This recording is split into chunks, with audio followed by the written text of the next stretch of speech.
এই দিনের অপেক্ষাতেই ছিলেন। মেসির হাসিও বলে দিচ্ছিল এলেমটেনো কতটা খুশি। ৪ বছর আগে কত দুঃখ আর কষ্ট জড়িয়েছিল ওই দেহটাতে। সেই দেহে বয়ে গেল আনন্দের বন্যা। আর্জেন্টিনার জার্সিতে নর্থ আমেরিকার মাটিতে নেমে ফ্রি কিকে গোল জিওভানি লো সেলসো, যার দলে থাকা মানে একটাই শব্দ, ইম্প্যাক্ট। ২০২২ কাতার বিশ্বকাপের আগে লিওনেল স্কালোনির অন্যতম ভরসার নাম। মাঝমাঠে লিওনেল মেসির সাথে সেতু স্থাপনকারী মিডফিল্ডার লো সেলসো। যে কোনো আক্রমণে যাচ্ছে আর্জেন্টিনা, আর সেখানে সেলসোর প্রভাব থাকবে না তা হতেই পারে না। কাতার বিশ্বকাপ শুরু হওয়ার কয়েক সপ্তাহ আগেই খারাপ খবরটা আসে। হ্যামস্ট্রিংয়ের মারাত্মক চোটে পড়লেন সেলসো। জানা গেল বিশ্বকাপ খেলার স্বপ্ন ওখানেই শেষ। কতটা ভেঙে পড়েছিলেন এই আর্জেন্টাইন মিডফিল্ডার। রুচি চানাচুর ৩০০ গ্রাম ও ৫০০ গ্রামের ফ্যামিলি প্যাক, এক প্যাকে পুরো পরিবার। কঠিন বাস্তবতা, অঝরে কেঁদেছেন, মেনে নিতে পারছিলেন না একদমই। সেলসো নিজেই জানিয়েছেন আড়ালে চোখের পানি মুছেছেন দিনের পর দিন। জাতীয় দলে খেলার পর একজন ফুটবলারের কী স্বপ্ন থাকে, এই প্রশ্নে উত্তর হবে একটাই, বিশ্বকাপ।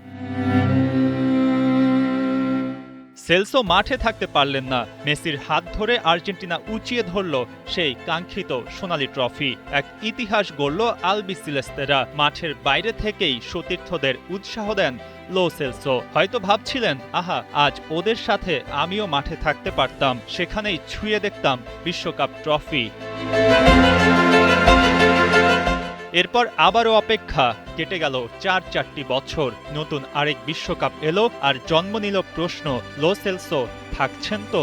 মেসির সাথে যে ব্রিজ নির্মাণ করার কাজটা সেলসো করেন, তাকে তো রাখতেই হবে বলছিলেন সমর্থকরা। সেলসোর সাথে ভাসছিল আরেকটা নাম, এমি বুয়েন্দিয়া। কিন্তু শেষ পর্যন্ত সেলসোর জায়গাটা হয়েছে।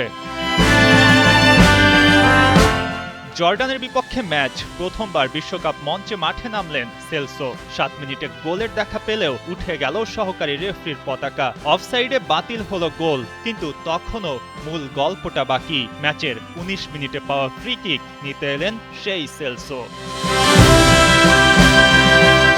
বাঁ পায়ের দারুণ এক শট। লিওনেল মেসি থাকলে তাকেই হয়তো দেখা যেত এই জায়গায়, কিন্তু দর্শকরা মেসিকে খুব বেশি মিস করলেন কি? তেমনই এক গোলে পুরো গ্যালারি মাতল উচ্ছ্বাসে। সেলসোর কাছে এটা কেবলই গোল ছিল না। গত বিশ্বকাপে দারুণ শেপে থেকেও ইনজুরির কারণে খেলা হলো না। বাথরুমে বসে কাঁদতে থাকা ওই ছেলেটা ফিরলেন, আর এমনভাবেই ফিরলেন মনে হলো কোনো সিনেমার দৃশ্য।